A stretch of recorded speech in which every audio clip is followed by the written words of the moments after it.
All right. Hey. It's January 6th. This is our first podcast, the first of the year 2024. Griff's in the house, Ben's in the house.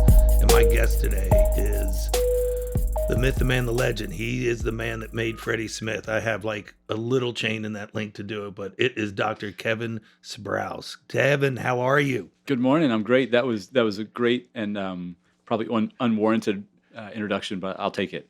This guy is smooth. I really, Eddie from the Hell Shop that we had on the podcast, he hooked us, 2 months ago probably? I think so, yeah. And the holidays just flew by. It didn't even feel like holidays to everybody. To me, it didn't. It was just, we worked on Christmas Day, Christmas Eve. We were doing some filming stuff for that doc. So we had every day. We were doing every day, Griff. New Year, we were doing it. So we met, had coffee, and you're just a warm guy. I probably touch you a couple times on the forum, but that's Italian. That's all right. When I get to the office and you fix me and make me better, I'll probably kiss and hug you and have you over for sausage and peppers and stuff like that to raise my cholesterol. Yeah. So Kevin, I ask everybody this when on the show, athletes, businessmen, entrepreneurs. I ask them, when did you know that you were different? But I'm going to ask you, when did you know that this was your career path? As being introduce yourself, I would say holistic doctor, but I could be way off on that. Yeah. What's your title? I'm a sports medicine physician. Perfect. So my background, I studied exercise physiology in undergrad. From there, I took about 4 years off before going to medical school, and I was a backcountry guide and just kind of just bumped around, had fun, and then realized I had to do something else. So I went to medical school. First went and did a residency in emergency medicine. And so I'm board certified in emergency medicine, and then did a fellowship, a secondary training in sports medicine, knowing that I wanted to work with like high performing individuals. I think a lot of people consider what I do to be kind of holistic, or I've heard the term functional, or all types of things. I really don't do any of that, what typically falls into those categories. I work more on the kind of evidence-based but fringe of performance medicine. So when I work with a high-performing individual, professional athlete, executive, my goal is to do everything we can with them to ensure that they are fit, healthy, high-performing, but also talk them away from a lot of the fads and the stuff that is, not very evidenced, but just rampant on social media. There's always a trend that's out there, and oftentimes, I'd say most of the time, they're ineffective. Sometimes they're benign. Sometimes they have downsides, and usually reaching for those is stepping over real benefits that we could look for in the foundational aspects of performance around diet, sleep, training load, recovery. And so a lot of what I do brings them back to that. And then sometimes we play on the fringes with, red light therapy and sauna, and how do we institute little tips and tricks around altitude training and things like that. So your claim to fame, and that phrase is whatever it is, but it's the high-end cyclist, correct? Like, is that where you got That's on where the I map started. as the sports doctor guru, right? Yeah, so out of fellowship, I started working with the Tour de France team. Right. Just started my 15th year with them. Wow. I was a team doctor and then medical director. I now run their sports science, or kind of advise and coordinate the sports science department and certain projects that we do around performance. I'm not doing day-to-day on the road at races anymore, mostly because I just got tired of the travel. We talked about that. Yeah. But as I was doing that, I started to meet athletes in other sports. So it was, PGA, Major League Baseball, other endurance sports, professional triathletes, runners, and then executives who kind of wanted the same type of treatment, that same personal level of care when it came to their performance. And a lot of what we do with athletes around performance really translates well to the boardroom. So when we're working on focus, or we're working on jet lag strategies, or how to have consistent energy through a day, if someone's a CEO, or they're in the finance world, or whatever it is they do, a lot of times they look at that and they say, I want that. That's what I'm trying to get. And we have a lot of research on the sports science side to support what we do. And and there's not really an aspect of medicine that does that outside of the sports world. So we extrapolate from that and say, if I've got an athlete who needs to have laser focus at the end of a 4-hour golf round to win the tournament, and we do X, Y, and Z, why wouldn't it work to at least incorporate some of that at the end of a long workday?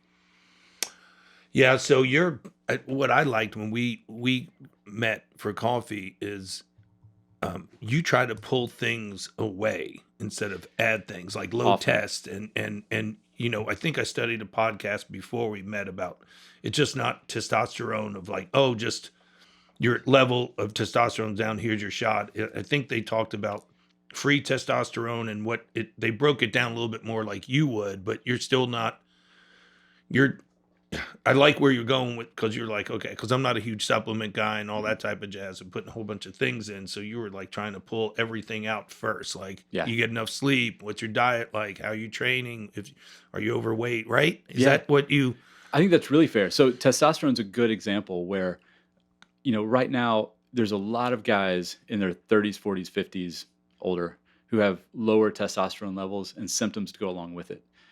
And it's very easy to go to a clinic and take your blood work, show that you've got low or low normal testosterone, but you're tired and your libido's in the trash. But it's deeper testosterone than that, right? Was I right Yeah, with yeah. We look at total testosterone, free testosterone. There's other hormonal aspects you can look at around that. Got it. Right.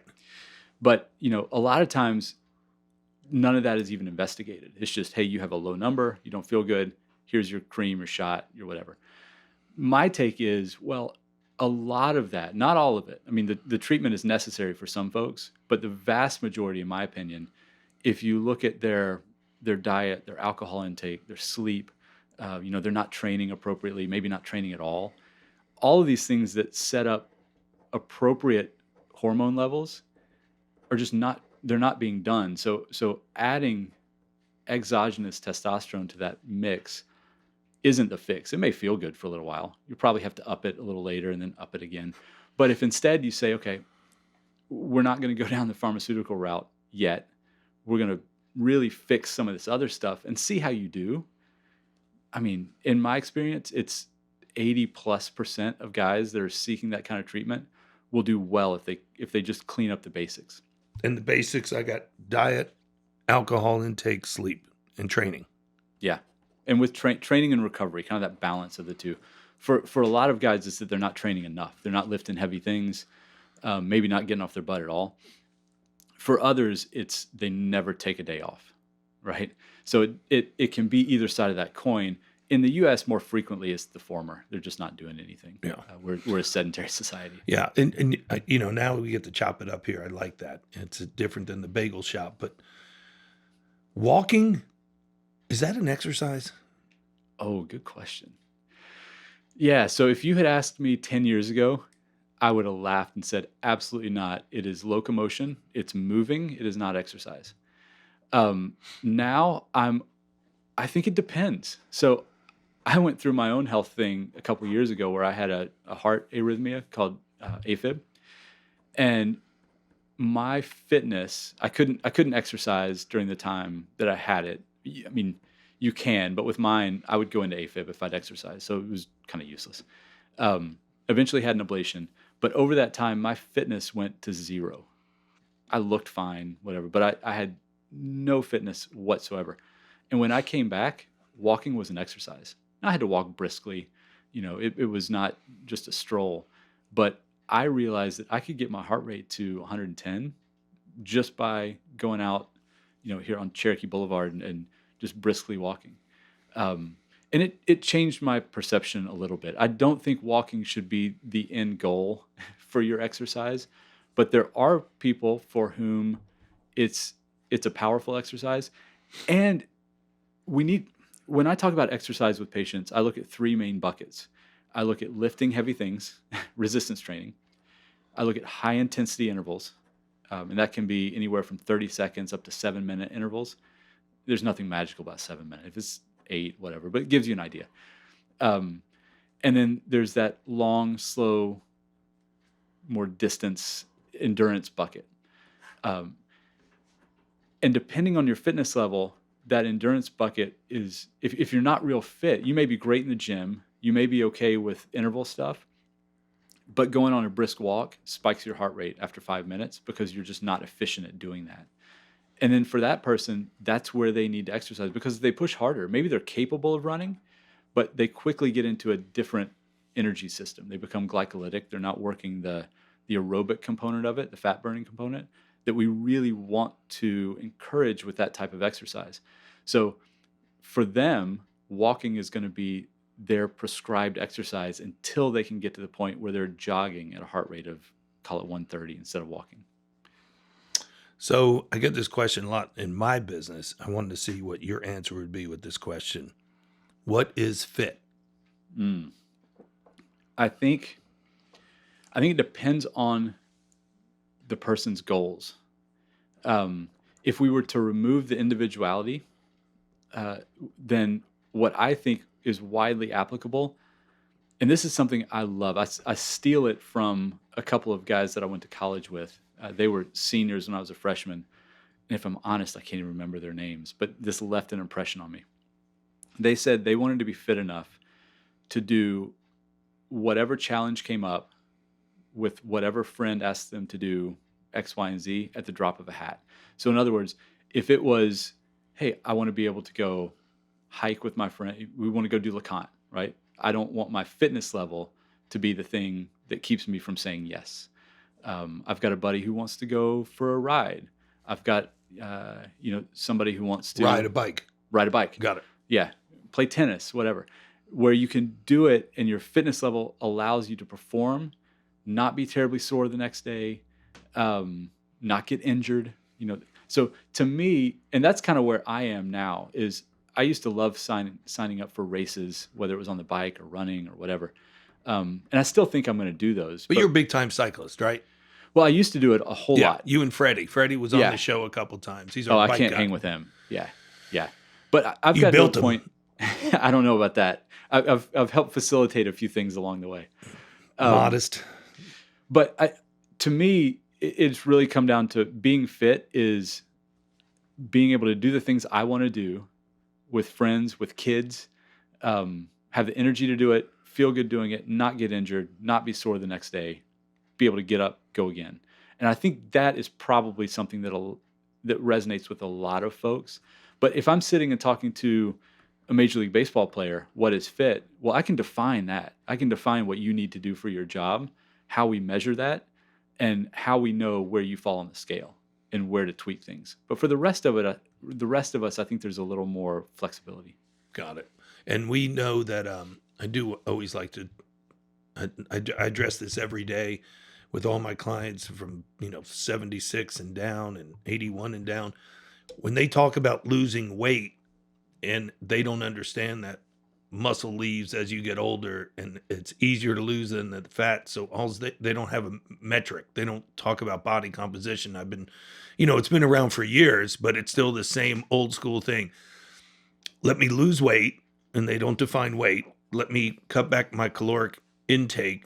So a rabbit type meal for 250-pound guys, and then let me yo-yo back up, but I've lost weight. So they don't understand when they measured their body fat here, they've lost weight and gained fat, and they don't understand it.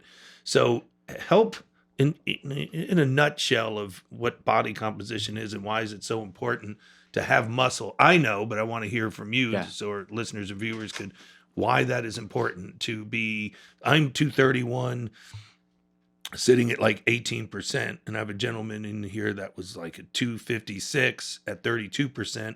He dropped to 215 and got down to 30 to 29%, and he's just not in, as we call, shape. Because I body composition to me is those two parallels have to be congruent. They have to keep flowing. Absolutely. I mean, what we want to see is adequate muscle mass with appropriate fat, and that appropriate fat level can be different for different people. You don't have to be down at 8% or anything. But the idea of looking at body composition over mass or weight is really an important one, because the composition is looking at what composes that weight. And like you said, you could have two people the exact same weight, one who's 8% body fat, one who's 38% body fat, and you're looking at two totally different individuals. But they're, if they're the same height, their BMI is going to be the same too. And if you go into a hospital or doctor's office, the electronic health record is going to say they're both of the same health. Obese. Yeah, potentially. Yeah. So you really have to look a bit deeper and look at that body composition. Right.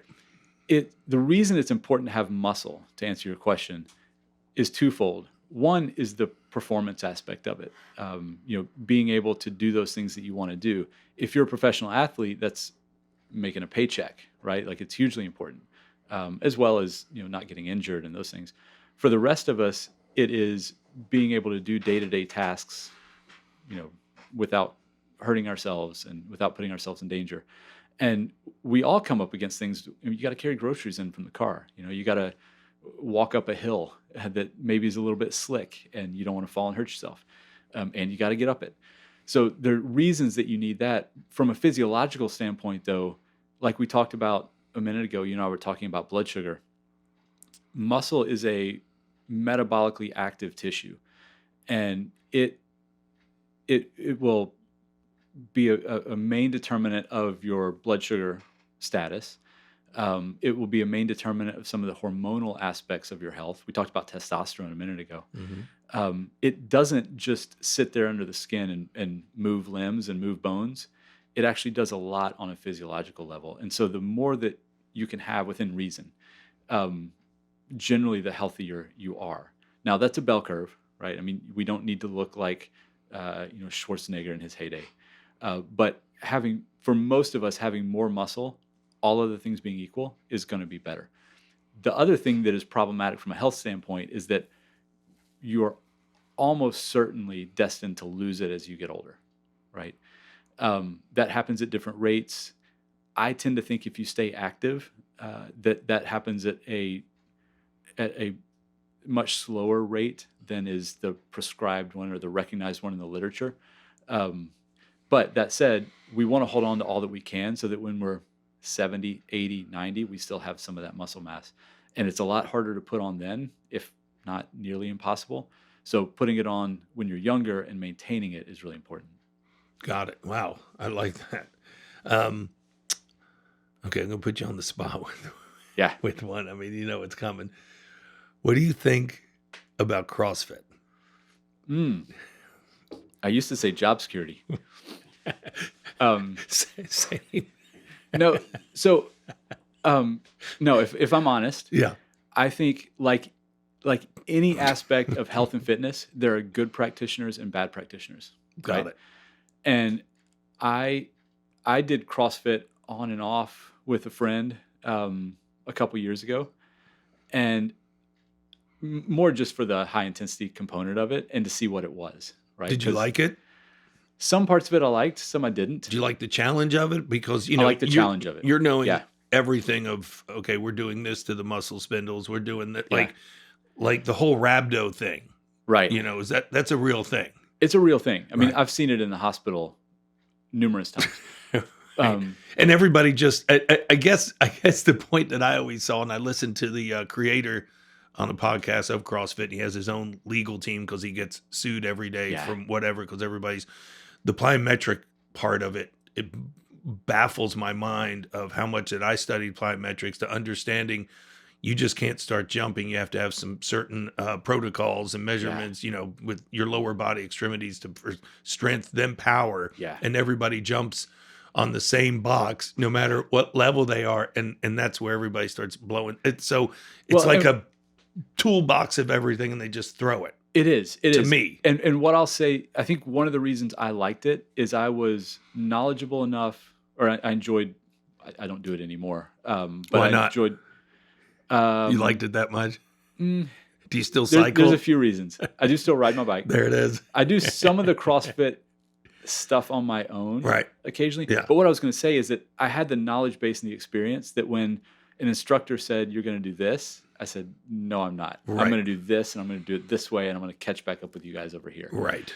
And I can see where, not having that, you just hop on board, and can be a recipe for disaster. Again, though, I think it goes back to that instructor where I've been in classes, and I don't want to paint it. I probably did 20 classes. Like I'm no CrossFit expert, Right. but I've been in some where the instructors were excellent at that and would stop people quickly and be like, no, here's what I want you doing instead. Right.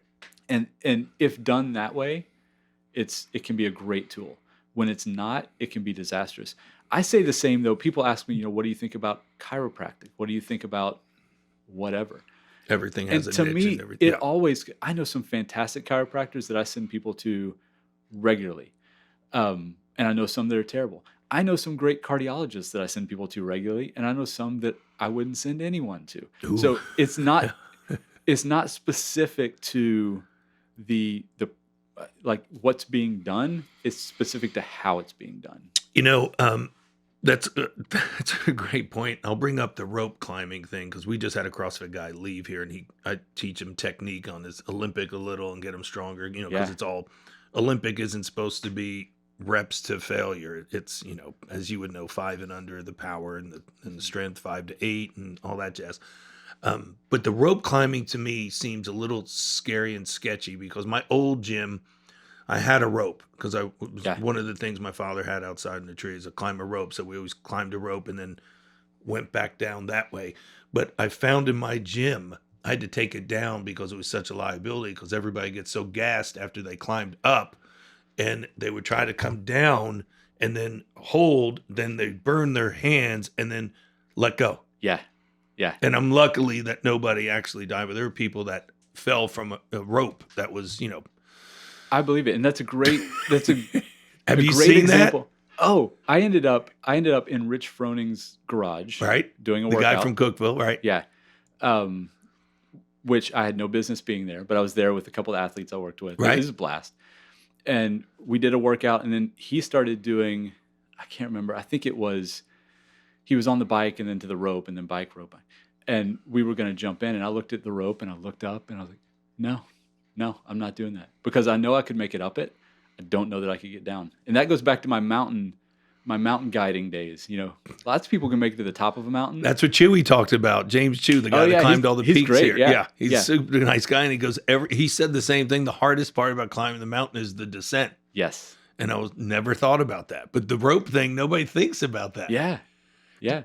And unless you have somebody who's kind of leading you down that thought process as you approach it for the first time, teaching you how to do it, maybe saying, hey, go halfway up this time. Get the feel for it. Good point. Yeah, that's a good point. Then it's really not a tool that just should be thrown out there and just let everybody use it, in my opinion. So he was going from like the, what is it called? The assault cycle. Is that what it's called? Mm-hmm. Like something like that. Yeah. So you do that to climb the rope, to back assault to climb the rope. I think that's what he was doing that day. Yeah. That's bananas because you're I mean, yeah. That's, the rope thing is like, let's get that fresh, because that takes. But look at him. I mean, he's a freak. The other thing is for me to look at him and say, okay, he's doing that, so I should do it.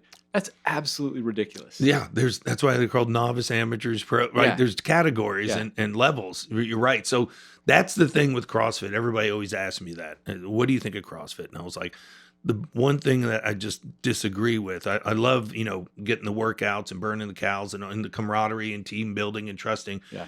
But they're just putting everybody in the same genre. That's like we all are playing safety with Harrison Smith with the Vikings. Right. Yeah.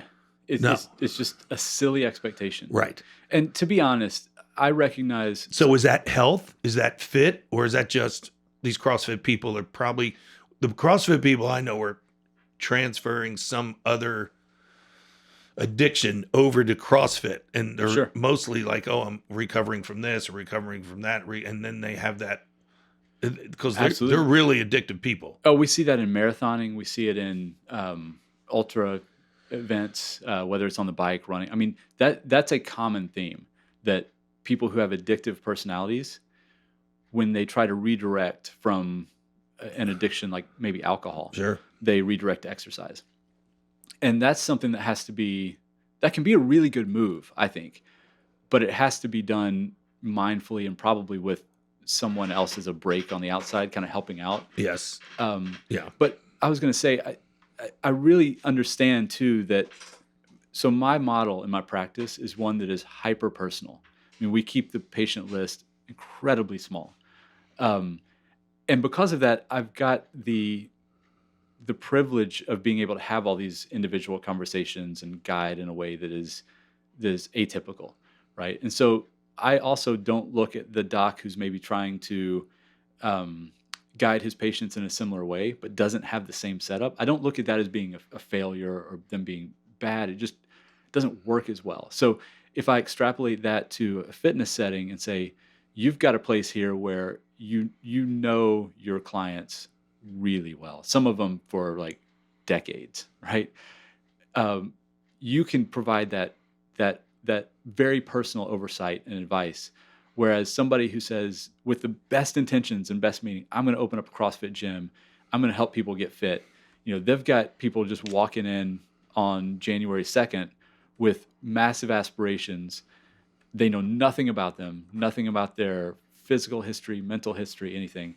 They're just wanting to help them out, right? And so it can be kind of a confluence of factors that leads to a bad outcome or just attrition. 40 people start your class and the 10 for whom it's appropriate do really well and the others fall away. I have a hard time saying that's necessarily the fault of the CrossFit instructor because they're in a different model. It's a model. I would say fix the model, but I would also say a lot of those people are probably trying to do really well by their clients, and a lot of them probably do.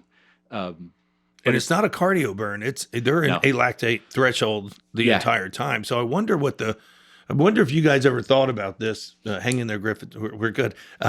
We get it. You get up at 10. I haven't gone to sleep, Griff. That's what I am. Is the heart attack rate on that? There has to be a heart attack rate on that. I mean, because like you said, everybody just jumps in. Yeah. Where my guys have to bring physicals and, hey, let's, especially, the questionnaires of, if you smoke cigarettes, how many? I remember I had one guy back in the day, 72 cigarettes a day. Oh my God. And how do you have time for that? Well, he got on the treadmill and he started smelling so bad coming through his pores. I'm like, we're going to take a time out, bro. Like, go get a real physical, like, before you come back. And I was like, I was just starting my business 1 or 2 years in. And I was like, this wouldn't be good for business. He dropped dead. Wow. I mean, and so you really have to, like you said, this is hands-on. It's one-on-one. It's my eyes on everybody. Yeah. And like you said, you've known these to open up these places. And even I got on my list here, Orange Theory. Yeah. Okay. What do you think about that? Well, I think, again, it comes down to, I don't know what their processes are for telling people, hey, this is good for you. It's appropriate. It's not. You need the screening. The American College of Sports Medicine a few years ago got rid of the recommendation that people needed a physical before starting exercise. And I think that was ultimately a good move because it was something that kept people away from starting to exercise. And most people don't jump into a 40-minute, CrossFit VO2 class. Max effort to start. They get out and they jog a little bit, and they jog walk. And there were people that weren't doing it because they felt like they needed to get doctor's permission and they didn't want to make an appointment. Got it. Yeah. So then the question becomes, who needs screening and who needs just appropriate guidance into a gradual ramp into exercise? And I think most people do fine in the latter. If you've got a heart history, if there's people in your family that have dropped dead for unknown reasons at young ages, like there's all kinds of reasons why, yes, you need to see a doctor before we ramp your heart rate. But the vast majority of people, I think, can get into a moderate exercise program and have much more likelihood of benefit than risk. Much more. Because across the board, exercise is a good thing for people and for their heart, right? Across the board. It just depends on how it's prescribed. And if the prescription is to come from the couch to all out on the treadmill, that's not going to go well. And that may not even be cardiac. You may blow your knee out or, tear an Achilles or who knows. It's just not a smart thing to do. But for the rest of people who fall into that gradual implementation, I think it's one of the best things you can do for your health, full stop. I mean, people argue over whether nutrition is better for your health or exercise is better. I don't know that that's a real or answerable question, But if you truly told me that you were only going to do one and you were going to do it all in, but just one, I would tell you to exercise. Okay, great question. Griff, stay with us. This is very, very important. One day, if you live past 30, you could have high cholesterol levels. Can cholesterol levels be reduced? This is a huge debate, not for us, we're professionals, with nutrition or exercise or both. Yes and no. It depends on your genetics. So if I have somebody come to me and they've got high cholesterol and they exercise 8 to 10 hours a week and they eat food that just looks fantastic, like it's all whole foods, healthy, and their parents had high cholesterol, their grandparents, there's probably not much they can do to further improve that. Now, they are where they are because they're doing really well. It could be much worse, in other words, if they just let it all go. Can you lower cholesterol without exercise and a really good menu plan?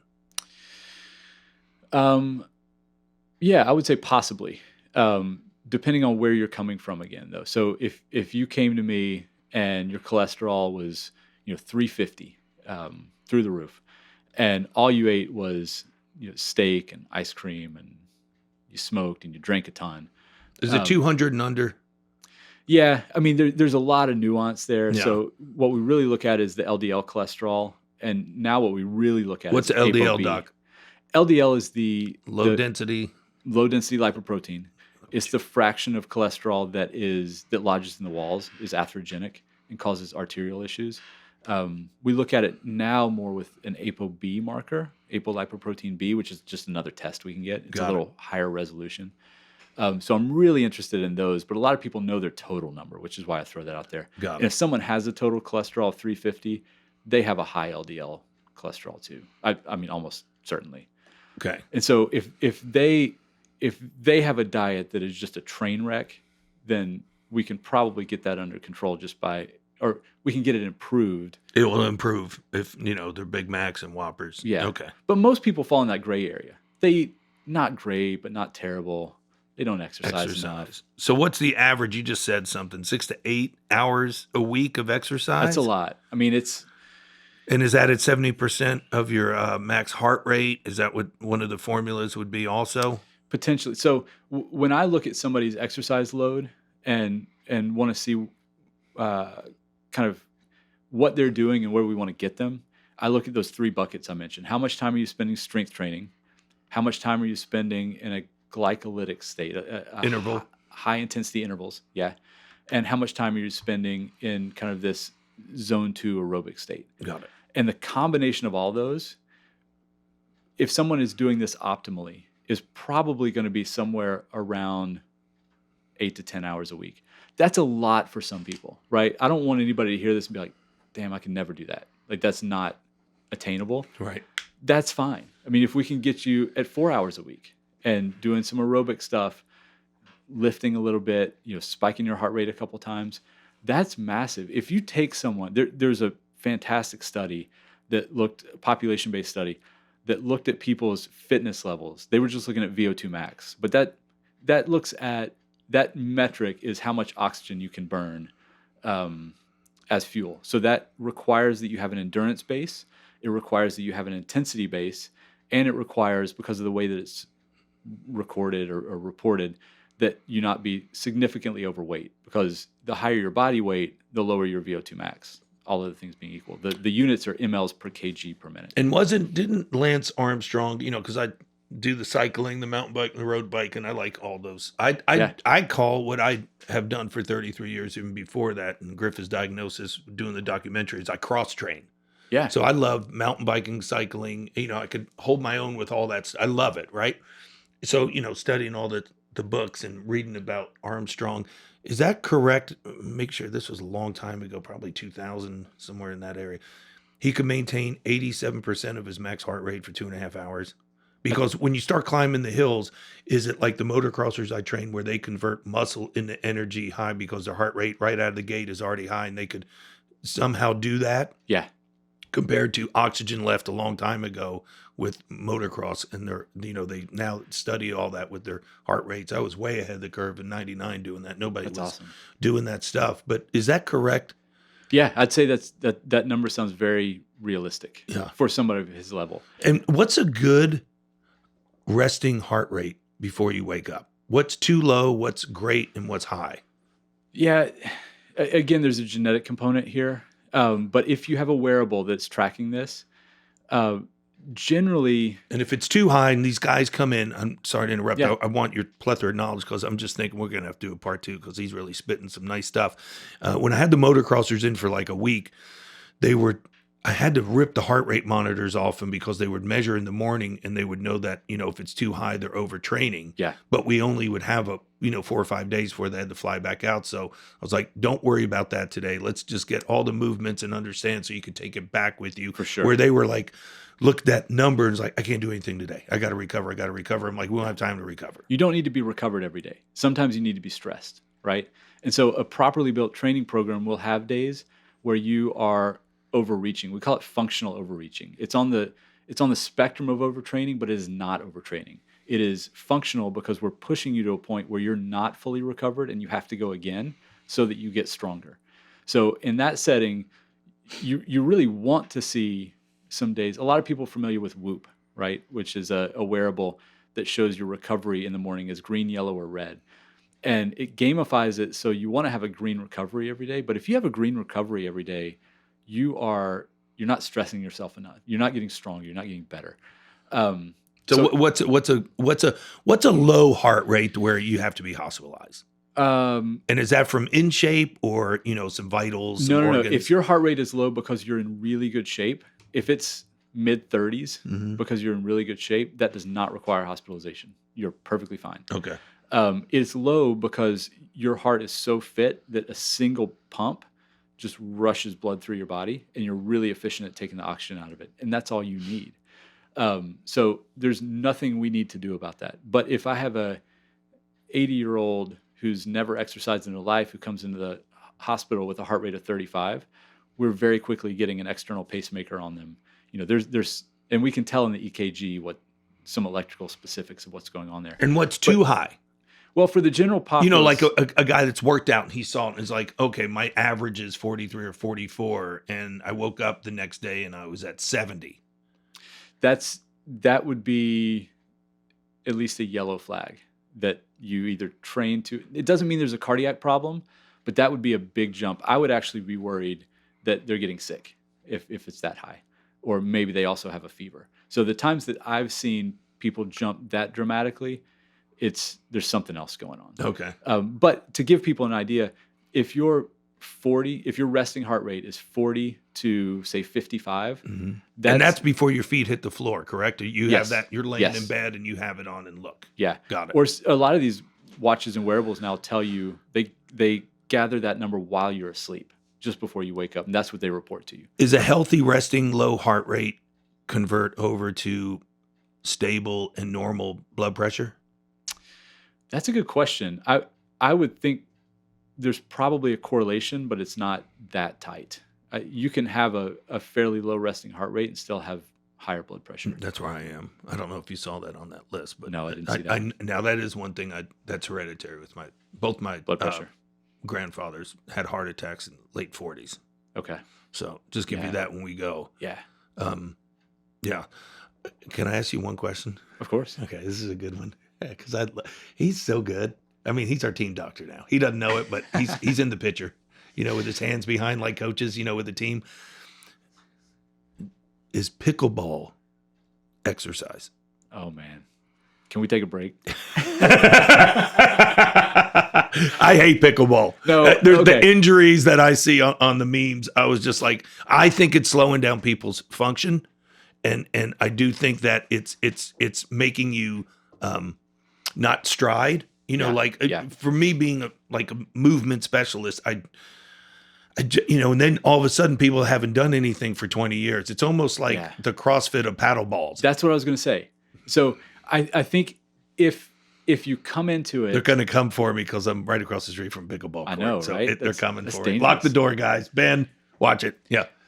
I think it has, if you're coming off the couch and you're doing this as a social endeavor, and but even the kids in here play. They're like, oh, we played it. Yeah. We didn't Greek Saturday for 3 hours. And I'm like, Yeah. It's a word I want to use, but I won't. But I was like, that's nice. Let's put it this way.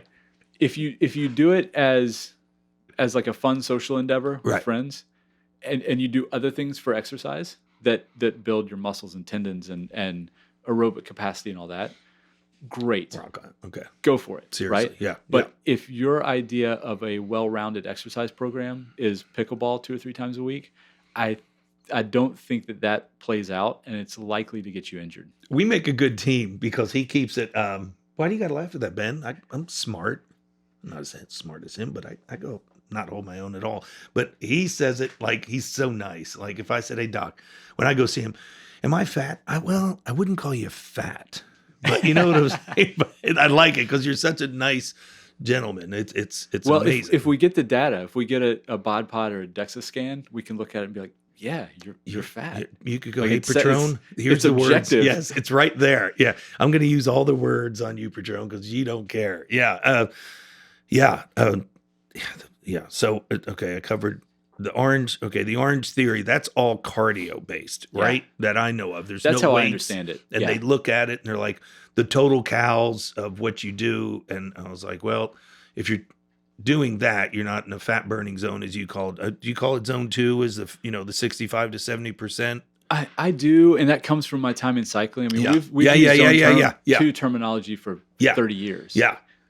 It's now become kind of a popularly used term, which I think is great. A lot of people don't understand it. They just kind of use it to mean endurance exercise. So people think shape is cardio. See, I don't think that. Frequently, yes. Yes. Yeah. Right. Like it's really more well-rounded than that. I mean, that's a part of it. But if you're if you're in really good shape from a cardiovascular standpoint, right, but you can't get your suitcase in the overhead compartment of the airplane, we got issues. Right. Yeah. The functionality movement of training is big. Yeah. Or if you're in really good shape, you look at some of these marathoners that are really thin and super fast. Now they're doing it to get a paycheck, right? And they are fit for what they need to do. I would not change a thing. Got it. But if that's what you're modeling as a recreational athlete and trying to get super thin and run your 2 hour and 55-minute marathon, and you have zero muscle mass, you probably also have very poor functionality, like you said.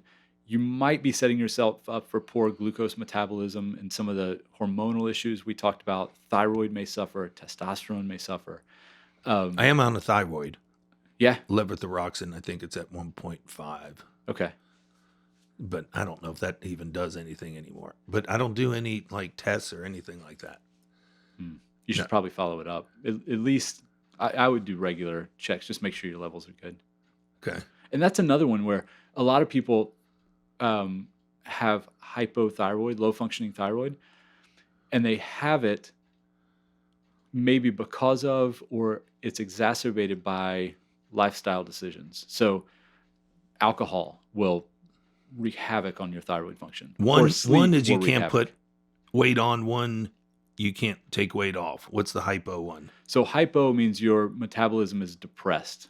So it's typically one of the things is you have a hard time getting weight off. Yeah.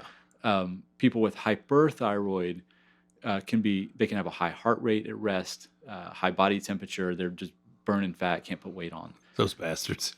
Well, that's also that's not good either. That's not a good thing either. Got it. Okay. Yeah. I mean, you want your thyroid to be nice and balanced.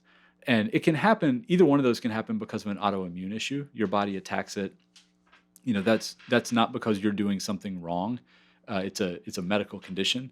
But you can also see your thyroid function become slow because you don't sleep well, you drink too much. There's other inputs to that. And sometimes I don't want people to hear this and think, I can get off my medication if I just stop drinking alcohol. No, but maybe you can cut it down. So I've worked with a number of patients who come in at 150 micrograms a day of levothyroxine, and we change some of those things that they're doing to improve their physiology, improve recovery, improve sleep, and they leave that process on 75 or 50 micrograms a day. So they still need it, but they just didn't need as much as they were taking. We can kind of meet in the middle. Got it. Okay. That makes, So, okay, we'll wrap up. That's a good one. So with my I want you really not to be gray with me when I come to you. I want you to like, hey, you really need to. I'll tell you, it'd be a disservice to polish it up for you. Yeah, to me, because if I'm sitting at 230, 233, and I'm like, hey, okay, I want to get to 215. I want to see what that feels like again. I want you to really come up with, okay, these are the steps you're going to have to do. You cut your alcohol down, get your sleep, the normal things, because I don't have anybody that checks me.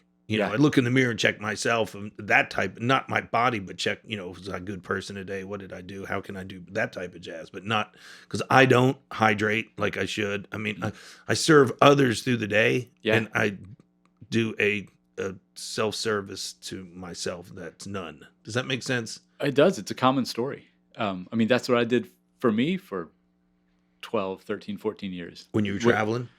With the teams? Working in the hospital, traveling with teams, really just put all that first. And can you drink too much coffee? Can I? No, I love coffee. I love coffee. So, but can you? Yeah, you can. But I think that's like drinking too much water. I know it takes a lot. You can get too much of anything. I think the concern around coffee and caffeine in general, taken in food form, like not caffeine pills. You can overdo that really quickly, but caffeine taken in, through reasonable coffee intake or whatever is probably misplaced, although there's individual variants. So like with my heart arrhythmia thing, I had to be careful with caffeine. And I got a couple of clients that just started the new year. And they're like, I'm doing green tea. I'm not doing coffee. And I was like, why? And they're like, well, it's bad for you. And I was like, what studies show that coffee's bad for you? No, there's studies that show that coffee's pretty good for you, especially from a cancer standpoint. Okay. I don't remember them specifically. I know that there's a pretty strong correlation between coffee intake and colon cancer, negative correlation. So high coffee intake, low incidence of colon cancer. But tea is great too, right? And I think everything in moderation and understanding your own limitations. If you're really sensitive to caffeine, if it screws up your sleep, timing's important. Some people metabolize it different ways. So really, if anybody, I would say from a health and fitness standpoint, performance standpoint, if anybody comes to you with a black and white, this is how you have to do it, like this is the only way it works, you should smile, say thank you, and go elsewhere. I love it. Because that's just not how the body works. I got one more question, guys. I know it's Saturday and the pub's open, tavern's open early, Ben. You'll be there in no time. Don't you worry. I know you're going to give me a gray answer on this, and I'd love it because your gray answers are like hindsight 2020. Do you believe in fasting? And I get that question a lot as a trainer, and it's like, man, it's hard for me to wake up and not eat. Yeah. No, I think it's a tool, right? There's all kinds of things. That's like saying, do you believe in intervals? Well, of course I do, but that doesn't mean you need to go do intervals every single workout. It's a tool you can employ when it serves to move you toward your goal. And so that can be, if you have gut issues, maybe take a break. Yeah. Intermittent fasting can be a pretty decent weight loss tool. And for the people listening that don't know, what's intermittent fasting? That's debatable, but 6 to 12. Typically narrowing your food intake window, your eating window in a day to 6 to 8 hours of that day, and then not eating the rest of the time. And where people get off on that, guys, is when they talk about that, people are like, oh, at that window of eating, I could eat anything. Right. And No, that's ridiculous. Honestly, have you heard that? No? I've worked with patients who have that idea. Got it. But you can't fast.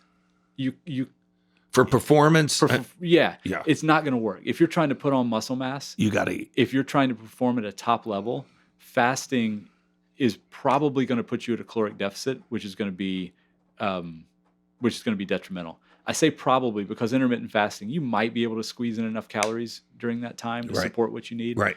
But even then, the timing is going to be suboptimal. Do you do it yourself? I have done it, and I do it when I travel. When I travel internationally, I don't eat from the time I leave my house to the time I get to the new time zone. And it is... How many hours, roughly? It sometimes 14. I mean, depends on how bad Holy moly. But I don't need any calories. I'm sitting on an airplane. Facts. Right? Yeah. So I'll hydrate. And it is one of the most powerful things I do for jet lag that I really don't get much jet lag. Because it's part of the circadian signal that tells your body what time of day it is when you eat or don't eat. Um, Told you guys that was a word. I didn't make that up last week. If your sleep patterns are off, like last week, maybe 2 weeks ago, I didn't get to bed till 2. oh 2. yeah. My circadian rhythm was so off. I felt so hungover. Probably for a couple days. Yes. We call that social jet lag, when you haven't moved time zones, but you've changed. Like, college kids have a normal bedtime, or normal-ish, during the week, and then the weekend it just goes off the rails. Like, they're basically jet lagged for 2 days, and then they come into Monday and Tuesday That's a good point. socially Yeah. jet lagged for class. But it's not just college kids. We do that to ourselves. Yeah. I mean, it took me 2 days to recover from that. Yeah, I believe it. All right, man, I'm going to wrap it up. Everybody's got things to do. Doc, this was amazing. I could go here all day long and get this advice. Do you guys like him? I mean, he's the man. I mean, he's My pleasure. and thanks, Freddie, for doing that. I asked Freddie for your number, and then within 2 or 3 days, Eddie hit me up in a group text with him and Dr. Kevin Sprouse, and I was like, man, It was meant to be. it was meant to be. I really like it. And I think my motto, I've been doing it on my stories on my Instagram, you got to eat.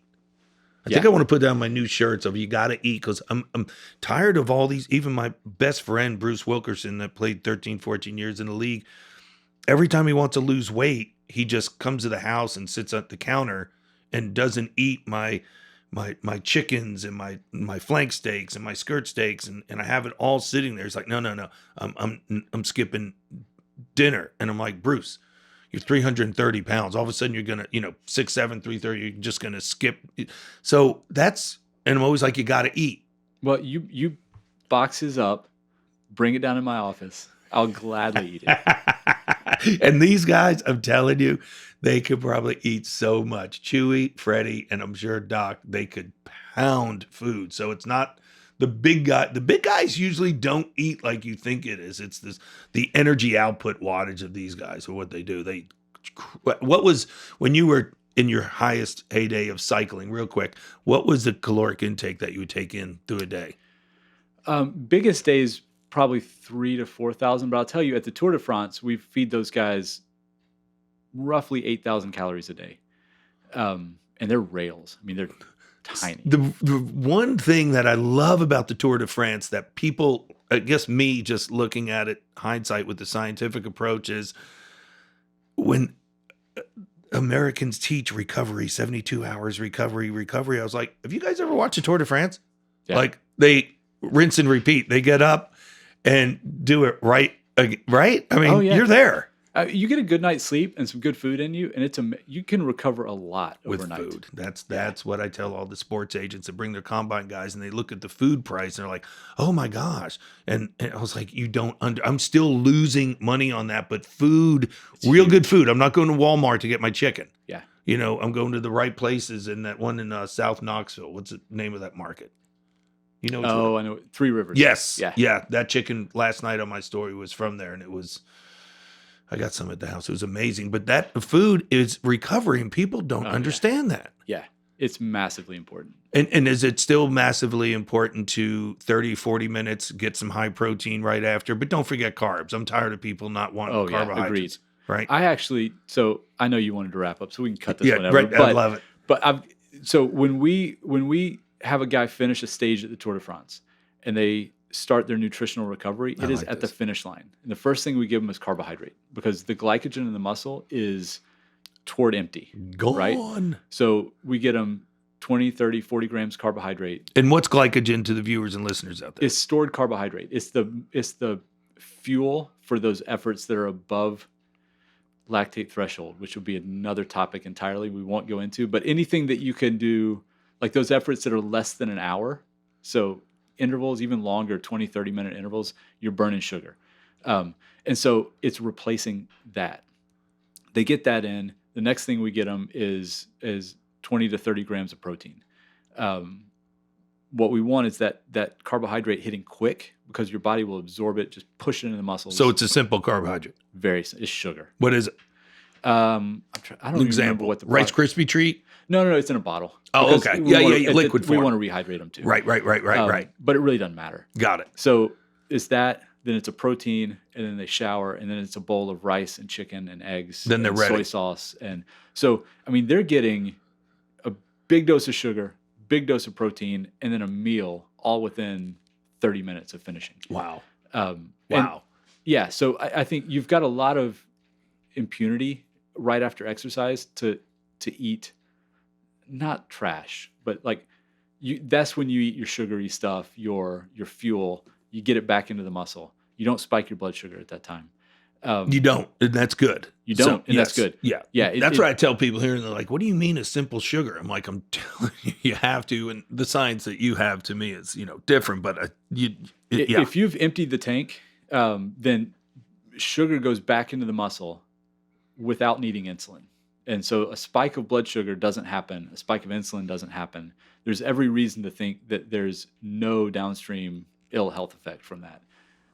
So yeah, if you've got somebody who's here for an hour working out hard and they want to grab, I don't know, some sugary, simple carbohydrate drink or bar on the way out, go for it. I mean, and if you had a blood sugar monitor on them, you wouldn't see it budge. It would look great. White rice, brown rice, is that still a thing? Brown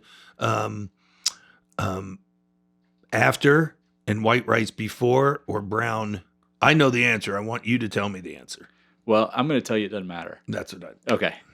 It's very individual, and both of them are pretty highly glycemic. Yes. So they're going to provide a lot of carbohydrate very quickly. Got it. So yeah, I think it's more complicated than that. Perfect. Okay, that was it, and I say we get together and play some pickleball this afternoon. Oh, let's do it. Yeah, it's going to be social. Too bad it's raining though. And my liver's really good, so I'm ready to go. Yeah. All right. Thanks, Kevin. I appreciate it. Thanks, My Doc. pleasure. Thank you. Amazing.